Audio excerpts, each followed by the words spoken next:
afin de jauger les réactions des témoins. Si quelqu'un avait eu des doutes quant au conducteur de cette automobile, ce n'était plus le cas à présent. De la pointe de ma chaussure, j'enfonçai l'accélérateur d'1 millimètre et la voiture repartit à toute vitesse. Je parvins à atteindre mon but, la station-service. Si je n'avais pas été fébrile, je ne me serais même pas donné la peine de descendre en ville. Je me privais de bien des choses ces derniers mois, des biscuits au lacet, rien que pour éviter de passer du temps en public.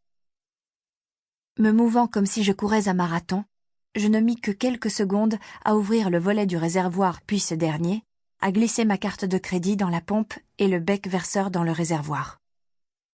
Naturellement, je ne pouvais rien pour accélérer le débit, et les nombres défilèrent avec paresse, comme pour m'agacer. La journée avait beau être typique, maussade et humide, j'avais l'impression qu'un projecteur était braqué sur moi, attirant l'attention sur la bague délicate à ma main gauche.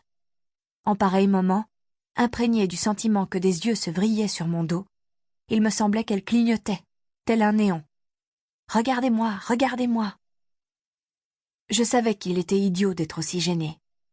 Hormis celle de mes parents, que m'importait l'opinion des gens à propos de mes fiançailles, de ma nouvelle auto, de ma mystérieuse acceptation dans une université de l'Ivy League, de la carte de crédit noire et luisante qui, après avoir réintégré ma poche arrière, paraissait brûler comme un fer chauffé à blanc. Qu'ils pensent ce qu'ils veulent, rouspétai-je dans un souffle. Mademoiselle, lança une voix masculine. Je me retournai et le regrettai aussitôt. 2 hommes se tenaient devant un 4x4 tape à l'œil sur le toit duquel étaient fixés des kayaks flambant neufs. Ni l'un ni l'autre ne me regardaient. Ils étaient bien trop intéressés par la voiture. Personnellement, ce genre de passion m'échappait. Il est vrai que j'étais déjà fière de savoir repérer les logos distinguant une Toyota d'une Ford ou d'une Chevrolet. Ce véhicule-là était noir, brillant et joli. Pour moi, il restait un moyen de locomotion. « Désolé de vous déranger, mais pourriez-vous me dire quel est ce modèle ?» demanda le plus grand. « Une Mercedes, non ?»« Oui, je sais, » acquiesça poliment l'inconnu, cependant que son camarade levait les yeux au ciel. « C'est juste que... il s'agit bien d'une S600 Guard ?» Il s'était exprimé avec respect. Il se serait bien entendu avec Édouard Cullen, mon fiancé. Cette triste vérité était désormais incontournable, vu que le mariage était prévu pour dans quelques jours. « Elles ne sont pas encore sorties en Europe, » poursuivait le type. « Encore moins ici, donc. » Pendant que ses prunelles s'attardaient sur ma voiture, laquelle à mes yeux ressemblait à toutes les autres berlines de la même marque, je réfléchis brièvement aux problèmes que me posaient les mots fiancé, mariage, mari, etc. Des termes auxquels je n'arrivais pas à donner un sens. Non seulement j'avais été élevée dans la crainte des robes blanches meringuées et des bouquets, mais il m'était impossible d'assimiler l'image sérieuse, respectable et terne de Marie avec l'idée que je me faisais d'Édouard. C'était comme d'embaucher un archange en guise de comptable. Je ne l'imaginais pas dans un rôle aussi commun. À ma mauvaise habitude, penser à Édouard m'entraîna dans un tourbillon vertigineux de fantasmes. L'inconnu fut obligé de se racler la gorge pour attirer mon attention.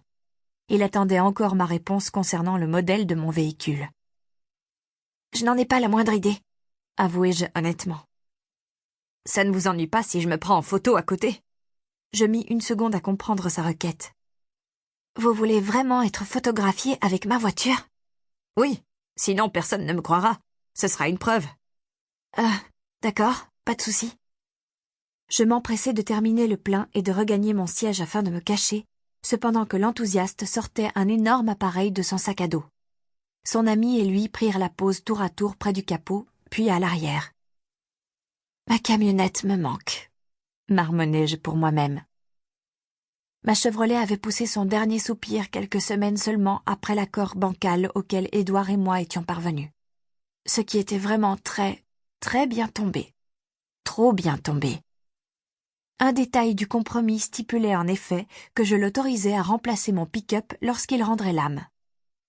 Édouard avait juré qu'il fallait s'y attendre. Ma fourgonnette avait eu une longue vie bien remplie avant de mourir de cause naturelle. Ça, c'était sa version. Naturellement, je n'avais aucun moyen de vérifier ses allégations. non plus que de tenter de rester. Pour continuer à écouter ce livre audio gratuitement, cliquez sur le lien dans la description et vous pourrez l'écouter en entier sans frais grâce à l'essai de 30 jours d'audio.